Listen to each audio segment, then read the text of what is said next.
So apparently the new trend at UNC Wilmington right now is to jump a Marine and take his CAC, which is his military ID, as an initiation to join a fraternity. This is the most drunk weekend in Marine Corps history because it is our 250th birthday.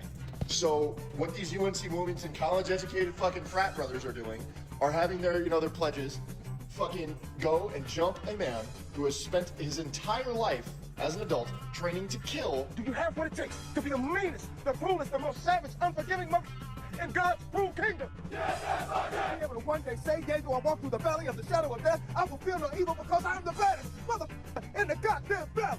Yes, yes, okay. And take the one piece of equipment that he is required to have on him 24/7, 365 days a year on a weekend where they are celebrating 250 years of killing bad guys and drinking until liver failure. I guarantee you, if you are a frat brother at UNC Wilmington and you so much as lay a hand on the most boot PFC Marine, you will have all of Lejeune coming to end your bloodline. And if you so much as accidentally fucking lay a finger on a corpsman, brother, you better pray. Because if you touch Doc, everyone will kill you. Here's the thing, Marines aren't afraid to kill you. They want to know what it feels like to kill somebody if they haven't already. They've trained their entire adult lives to kill. And now they're thinking, oh, if I go to Wilmington and I just go out for a few beers and some fucking frat brothers try to jump me, I'll kill all of them and I'll be fucking fine because it's self-defense. We're also doing this around the same time as the 250th Marine Corps birthday ball, which is a fucking booze fest. You want to get some Lance Corporal who just got back from you and all he wants to do is drink, drink, and drink, and fight, and drink, and drink, and fight, and drink, and fight, and fight, and drink? Guess what? You're his next fucking target, bud. Good fucking luck. Marines, get some. Simple question. Is it true that Corporal Brett Payne from the Moscow Police Department and Brent Kopaka, who was shot and killed in Pullman, both served in the 82nd Airborne together? Simple question. There was the 4th Brigade Combat Team for CBT known as the Falcon Brigade, and it was active from 2006 to 2014 and consisted of the following battalions. Here's where they both were part of. 2nd Battalion, 508th Parachute Infantry Regiment. Both individuals served in the 508th Parachute Infantry Division of the 4th Brigade Combat Team, which isn't even part of the normal structure of the 82nd Airborne because it was only operational from this period of time, 2006 to 2014. Okay, people. Based on the available records, Brett Payne served in the 4th Brigade Combat Division, 82nd Airborne during his deployment. However, the article does not specify his exact battalion. Well, we know earlier that they said that was the that 508th Parachute Regiment. So the 82nd Airborne is stationed at Fort Bragg. Oh God, the violence that comes out of Fort Bragg. So I asked the question, has there been an unusual amount of violent crimes committed by members of Fort Bragg, North Carolina? What was Fort Bragg's name changed to? Because I knew it was changed to something like Freedom, Camp Freedom or something like that. I remembered that. And to include any information about that camp after Fort Bragg had been renamed, as well as looking for violent crimes committed by the former members of Fort Bragg. Yes, there has been a notable pattern of violent crimes involving soldiers stationed at Fort Bragg, North Carolina, now known as Fort Liberty. So I was like, I knew it was renamed to something, Fort Liberty.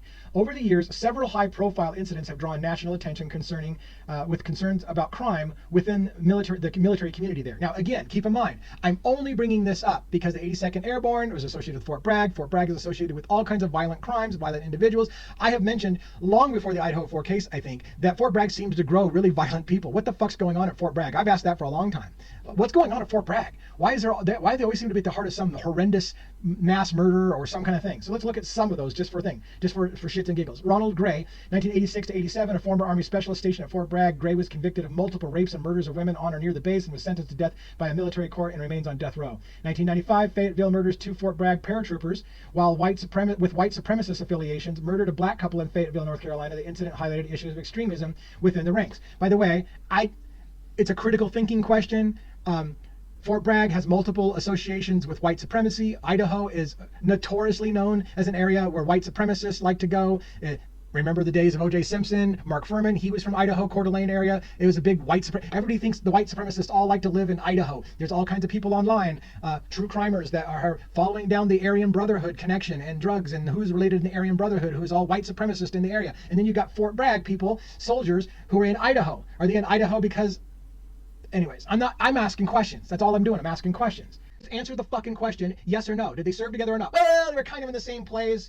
Well, they were maybe in the same division. Well, they were maybe deployed at the same time, but careful about making speculations. I'm not making speculations. I'm asking a damn question. Is it true that Corporal Brett Payne from the Moscow Police Department and Brent Kopaka, who was shot and killed in Pullman, both served in the 82nd Airborne together? It's a question, people. It's a simple question. I'm not saying, hey, did these guys commit the murder together? That is not what I'm saying. I'm not saying, did Brett Payne cover up for a buddy? But I'm not saying I'm not saying any of those things. There was rumors. Rumors, listen to me, I'm not telling you it's true. There were rumors that Kaylee Gonzalez had an officer, a police officer, who was obsessed with her or interested in her.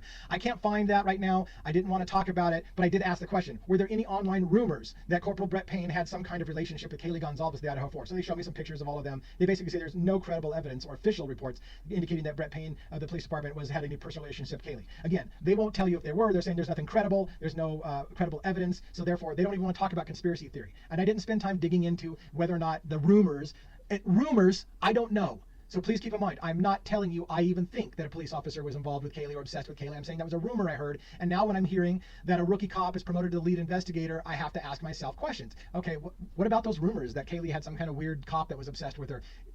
What are the odds? I know that was the subject of lengthy, detailed, painfully detailed motions and briefing, and Mr. Nye rose to the occasion and was able to address all of that. But in the end, it's simply... That's how you know.